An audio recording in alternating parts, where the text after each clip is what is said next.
Hello guys, my name is Gabriel Egu and this is The Real Talk Show on African Entertainment Television. It's a brand new season and one that is kicking off with a very exciting first episode, and it has a lot to do with packing up bags, a couple of debit alerts, maybe a little bit more than a couple of them, and hopefully some fun time. We'll go on this break, but once we return, you find out who I'm hosting on this episode and what exactly it is that we're talking about. Don't go anywhere. We'll be right back.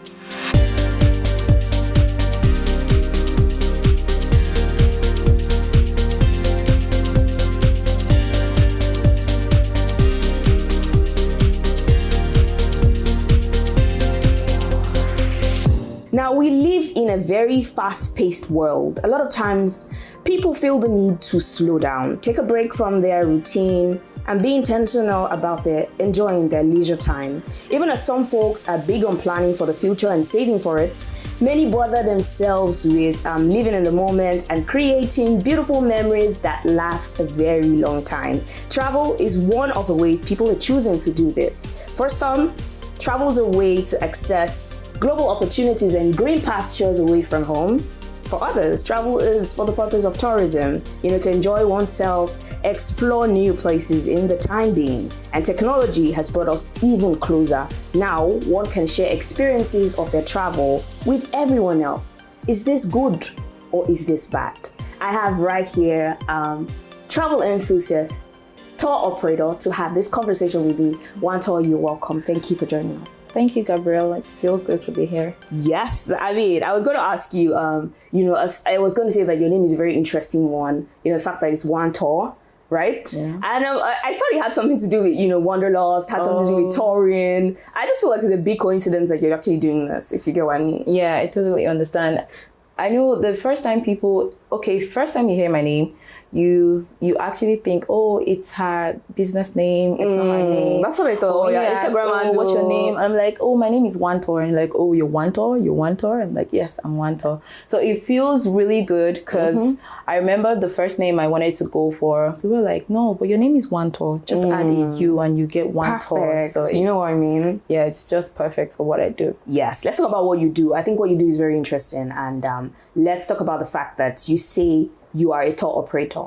Yeah. Can you tell us what that's all about? Because I think this is unconventional. A lot of people are either doctors or, you know what I mean? Yeah. Engineers. What does it mean to be a travel operator? Tell us what it's about. Okay, it's fun. It comes with a lot of hassle. It's beautiful too because you get to see beautiful places. You get to plan beautiful vacations for people.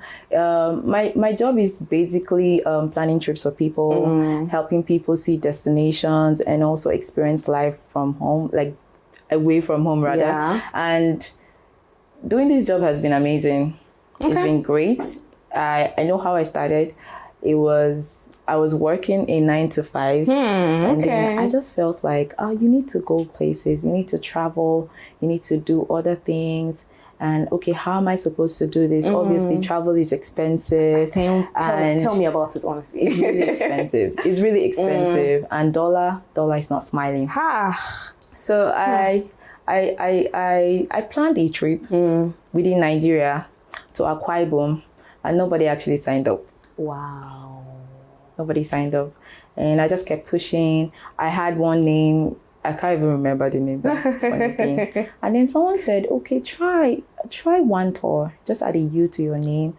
And you might not necessarily go on these trips. Just plan trips for people, help people see beautiful places. I'm like, okay, that's it. I should do that. Because I started off as a travel agent and travel enthusiast. But I felt like being a tour operator is not so bad. Okay. You get to travel sometimes too with these people. Yeah, that's absolutely amazing. I like the fact that you told us about how it started and you told us about the fact that you wanted to travel. But I like the fact that you're taking people along with you. Yeah. I think that's very interesting. You talked about when you were in Akwa Ibom and you were going to Akwa Ibom and nobody, signed up. How important is travel and why should people even travel in the first place? Because, you talk about, people needing to see beautiful places. How important is that? How important is travel? So I have a quote. One thought has a quote that travel is the only thing you buy that makes you richer. Wow. Now, you might spend money, obviously, I would spend money on this dress. It's not really sustainable. It means that over time, I might lose this dress. Yeah. But if you spend money on travel,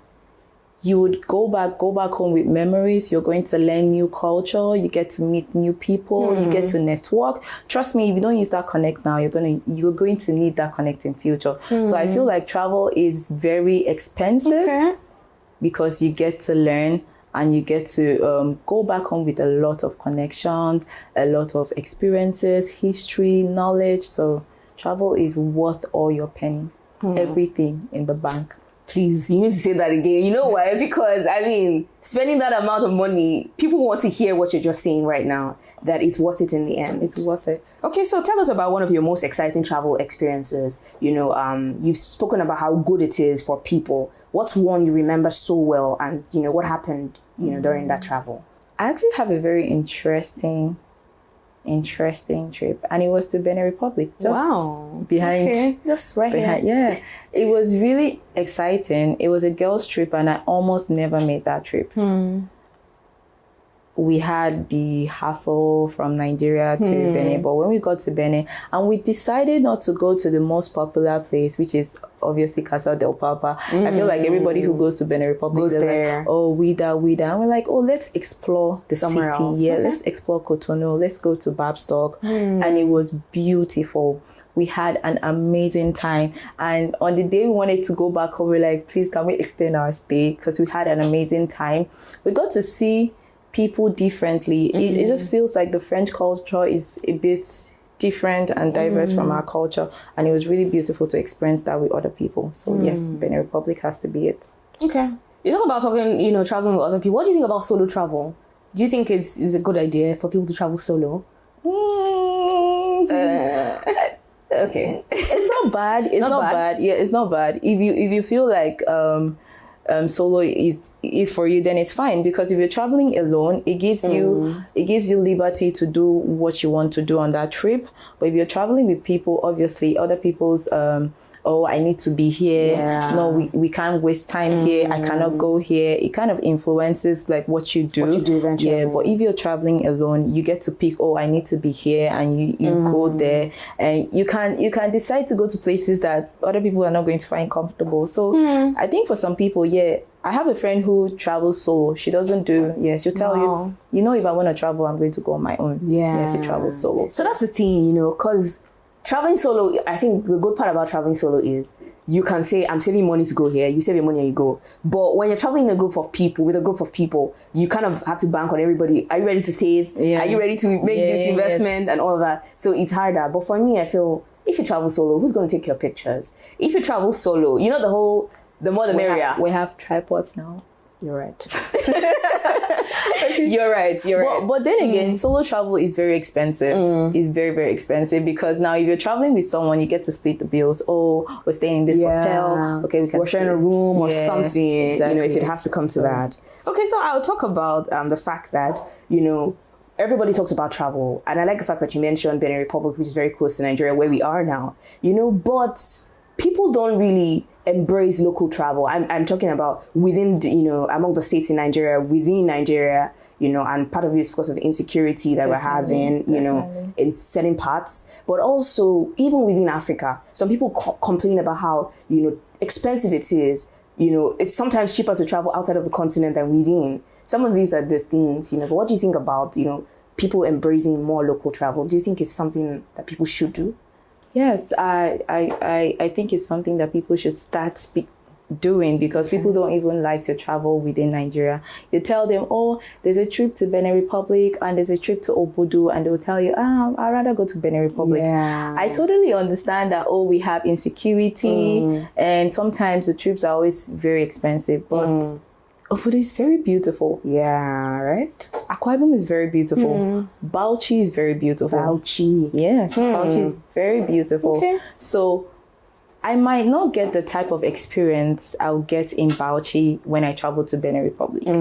So people need to embrace traveling because people want to come. People come from outside the country to go to Bauchi. And that's actually...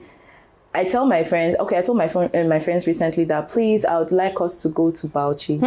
And they're like, nah, it's unsafe. Yeah, the insecurity. Are you sure? And they just feel like there's nothing in Bauchi. Yeah. And then I show them pictures. And they're like, are you sure this place is in Bauchi? Yes, Bauchi has dunes. They have wildlife. They have Wiki Warm Spring. It's so beautiful. It feels like you're in Tanzania. It gives you the Indian Ocean feel. So I feel like traveling within Nigeria, it helps you to know your country better. Right? And that's one thing that people don't really want to embrace currently because of the insecurity. I feel like if the government do better, people would definitely travel. For the purpose of tourism, sort out the insecurity situation that we're having in Nigeria and beyond travel, just for safety. Just for safety. And another thing is maintenance culture. We do not have it in Nigeria. I'm sorry to say this, but we do not have it. And that's another thing that discourages people from traveling within, because you travel to a particular place. Oh, you see this place looks really beautiful in pictures, and you get there and you realize that you don't actually maintain. That was 2 years ago, and now things are falling apart. Exactly. So people would tell you, oh no, I'm not going to go. I know they go because if I go there now, they not go. Oh, I like it. The Nigeria. pigeon is amazing. It's terrible, but yes, I have to express it. How they feel, just as they're saying. They don't tell. I know they go because if I go that place, they're not going to. Yeah. So I think maintenance too. Nigeria actually feels like they cannot get so much from tourism, and you can make so much money. So much money.